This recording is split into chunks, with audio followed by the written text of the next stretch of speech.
English నేర్చుకోవడం అనర్గళంగా మాట్లాడడం మీ కల వెంటనే కాల్ చేసి క్లాసెస్కి రిజిస్టర్ అవ్వండి.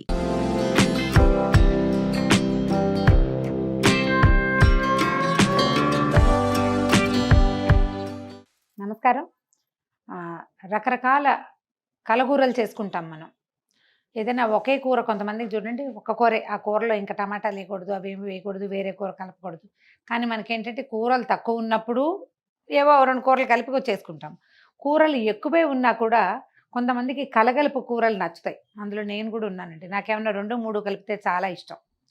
అయితే ఇప్పుడు మనం బేసిక్‌గా వంకాయ తీసుకున్నాం అనుకోండి, దీంతో దోసకాయ కలపచ్చు, ఆలు కలపచ్చు, క్యారెట్లు అవి కలుపుకోవచ్చు.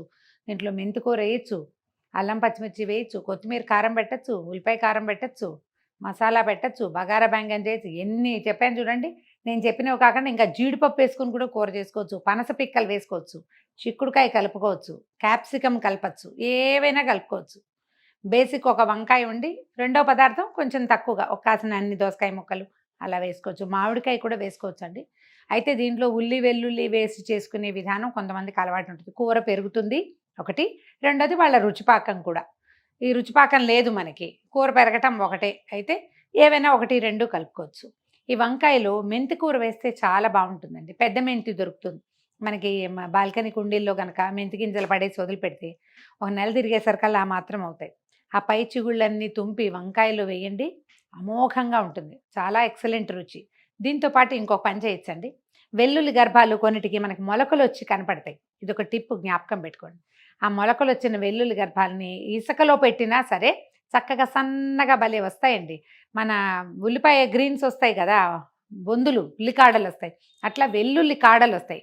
ఆ వెల్లుల్లి కాడలు ఈ మెంతి వంకాయ కూరలో వేసుకుంటే ఎంత బాగుంటుందో, భలే రుచిగా ఉంటుంది. కానీ వెల్లుల్లిపాయ వేసినట్టుగా వస్తువు కనపడదు, చిన్న వాసన మాత్రం వస్తుంది. ట్రై చేసి చూడండి. ఇవాళైతే మన దగ్గర వెల్లుల్లి కాడలు లేవు, మీకు విషయం చెప్పానంతే. వంకాయలు ఈ రకం కాకుండా మనకి పొడు వంకాయలు వస్తాయి కదా, వైలెట్ కలర్వి, నీటి వంకాయ, సన్నగా పొడుగ్గా ఉంటే పెన్సిల్ వంకాయలు, అవైనా చేసుకోవచ్చు. తెల్ల వంకాయలు దొరికితే వాటితోటైనా చేసుకోవచ్చు. లేదా మా ఊళ్ళో విస్తారంగా దొరికే గుత్తి వంకాయలతోటైనా ఈ మెంతి కూరని చేసుకోవచ్చు. వంకాయని 4 పక్షాలుగా శుభ్రంగా కడగటం, చక్క ముక్కలు తరిగేసేయండి, తరిగేయటం, తిరగమాతలో వేసేయటమే. చూద్దాం ఎలా చేయాలో. ఈ వంకాయ కూర మొదలు పెట్టే ముందే మన కాయలను బట్టి ఒక 1/4 కిలో వంకాయలు ఉన్నాయనుకోండి, ఒక బుజ్జి ఉసిరికాయ అంత చిన్నది, కొంచెం ఎక్కువ నీళ్ళల్లో చింతపండుని తడిపి పక్కన పెట్టుకోండి.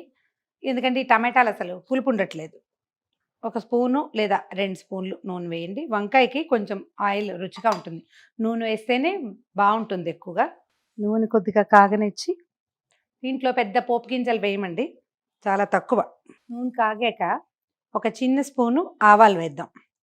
ఆవాలే దీని పోపు, ఇంకా వేరే వ్యవహారం ఏం లేదు.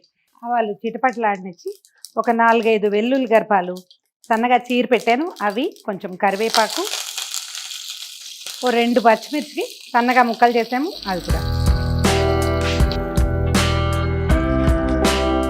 నూనెలోనే ఒక చిటికెడు పసుపు వేసేసి వంకాయ ముక్కలు వేసేద్దాము.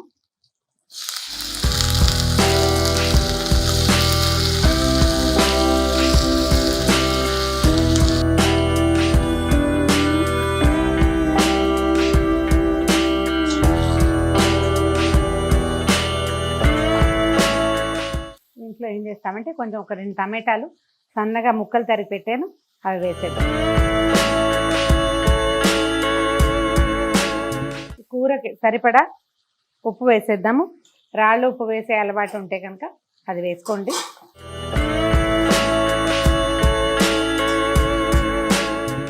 పెద్ద ముందు వెనక ఏం లేదండి. వెల్లుల్లిపాయలు ఈ కూరలో పెద్దగా కూర్చోవు, అది మళ్ళీ చెప్తాను.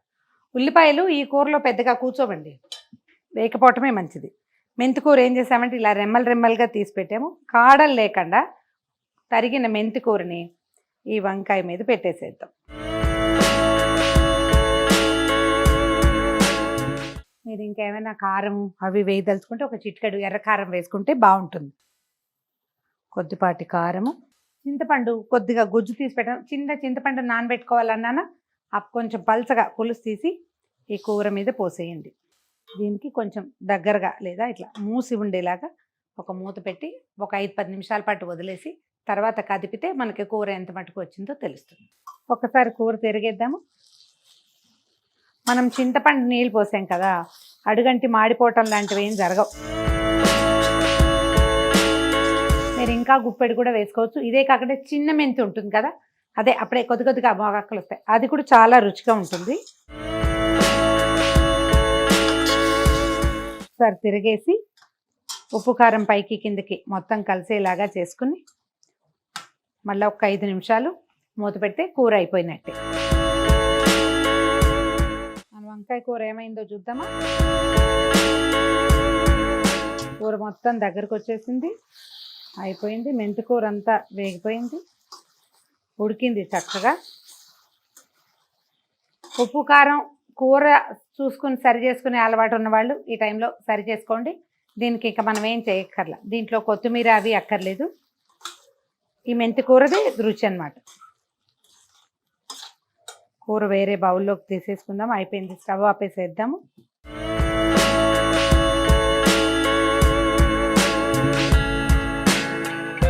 ఈ కూరల మీద ఒక్కొక్కళ్ళకి ఒక్కొక్క అవగాహన ఉంటుందండి. కర్రీ ఇలా వంకాయలు అవి ముక్కలు ముక్కలు, ఏ ముక్కకు ఆ ముక్క కనపడాలనుకునే వాళ్ళు కొంతమంది, ఇది గుజ్జుగా కలిసిపోవాలి, శుద్ధలాగా ముద్దలాగా ఉండాలనుకునే వాళ్ళు కొంతమంది. మన ఇళ్ళల్లో అలవాటుని బట్టి ఏ కలగూరలైనా అంతే. మనకు గుజ్జుగా కావాలంటే ఇంకొద్దిగా వేసారు, మరి కాసిన నీళ్ళు చల్లటం, కొంచెం గుండ్రటి గరిటెతోటి ఒకసారి మెదిపేస్తే చక్కగా గుజ్జు వచ్చేస్తుంది. కాదనుకుంటే అలాగా నేను కదిపినట్టు 1-2 సార్లే కూర కదిపి ఆ ముక్క భావకం కనపడేలాగా చేసుకోవటం ఒక పద్ధతి. ఇలా ఎందుకు చేశారు అంటే ఎవరి అలవాటు నచ్చే విధానాన్ని బట్టే మనం కూరలు చేసుకునే విధానాలు ఉంటాయి, అంతే. సింపుల్గా 10 నిమిషాల్లోనే అయిపోయే వంకాయ మెంతి కూర. వెల్లుల్లిపాయలు అదనపు ఆకర్షణ, పచ్చిమిరపకాయలు పిల్లలుండి తినలేరు అనుకుంటే ఒట్టి కారం ఎక్కువ వేసుకుని మిర్చి తగ్గించుకోవచ్చు. కానీ మిర్చి అంటే పచ్చిమిరపకాయలు మెంతి కూర కలిసిన వాసన చాలా బాగుంటుంది. ట్రై చేసి చూడండి. ఈ వీడియో కనుక మీకు నచ్చినట్లయితే లైక్ చేయండి, షేర్ చేయండి. మరిన్ని ఇంట్రెస్టింగ్ వీడియోల కోసం సుమన్ టీవీకి సబ్స్క్రైబ్ చేసుకోండి.